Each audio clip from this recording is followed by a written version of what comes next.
Hello वालकों, शुरुआत करते हैं क्वेश्चन नंबर 158 ऑफ एनएलएम से। तो क्वेश्चन नंबर 158 ऑफ एनएलएम हमें क्या कह रहा है।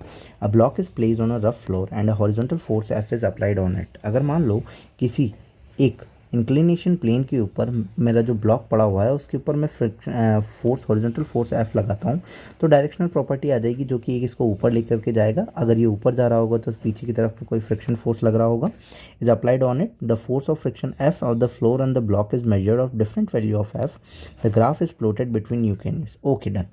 सो एक्चुअली में लगने वाला फोर्स को अपन F नाम दे रहे हैं, और जो लगेगा मतलब कि जो उसको रोकेगा उसे काइनेटिक फ्रिक्शन और स्टैटिक फ्रिक्शन दोनों आ रहा है। ये चीज़ें हमें पता ही है कि लिमिटिंग फ्रिक्शन जो होता है वो एक्चुअली में ज़्यादा होता है।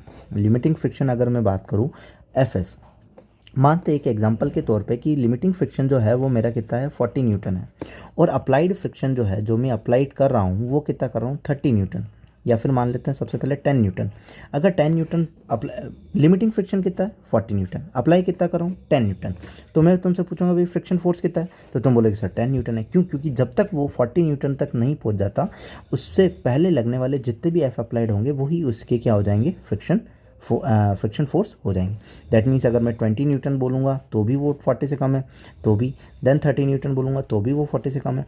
अगर मैं 41 भी कह देता हूँ तो वो क्या करने लग जाएगा, स्लाइड करना स्टार्ट कर जाएगा। जैसे ही वो स्लाइड करना स्टार्ट करेगा अब मेरे पास क्या आ जाएगा, काइनेटिक फ्रिक्शन आ जाएगा।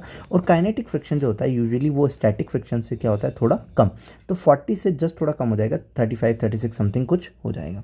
अब इसके बीच में इन्होंने ग्राफ बनाने की बात करी है, तो ग्राफ बना लेते हैं। तो ग्राफ के लिए अपने पास में एक ग्राफ जो होगा वो मेरा एफ फ्रिक्शन को बताएगा, तो मैं यहाँ पे फ्रिक्शन लिख लेता हूँ कि ये मेरा फ्रिक्शन फोर्स को बता रहा है, ये वाला मेरा अप्लाइड फोर्स को बता रहा है कि जितना मैं अप्लाइड करता जा रहा हूँ। मैं मानता हूँ कि कहीं ना कहीं पे मेरा ये अगर मान लेता हूँ 40, इसी को एग्जांपल अगर लेके चलता हूँ तो 40 न्यूटन जो होगा मेरा वो है। अब जैसे जैसे एफ अप्लाइड बढ़ता जाएगा बढ़ता जाएगा बढ़ता जाएगा, कब तक बढ़ता जाएगा, जब तक कि मैं कहाँ ना आ जाऊँ 40 तक ना आ जाऊँ।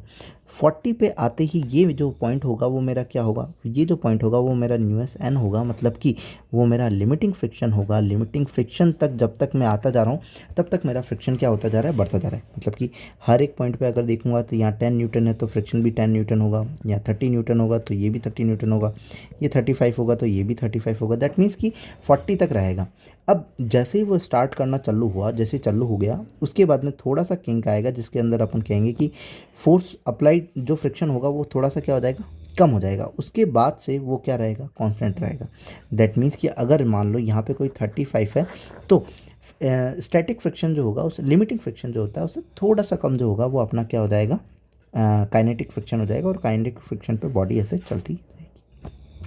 सो देखते हैं, अ graph is a straight line slope of 45 degree.